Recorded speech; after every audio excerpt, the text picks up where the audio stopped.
Evo jedan Live. ekskluzivno iz G Dragušu. Živi se dobro. Ima se, može se. Ima se, može se, tu smo.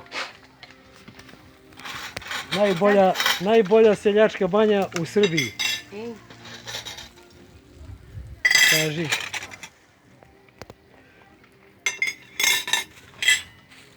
Znači, najbolja seljačka banja u Srbiji, Gornja... Da, Gornja Draguša. Sad.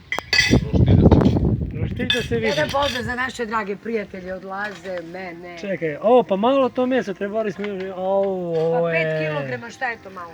Šta je za mače teleća glava? Da. To je to. Živjeli ste malo? Pa nema rakija još, nije stigla posle. Evo stiže. Polako. Polako. A gdje si? A, video si me odmah.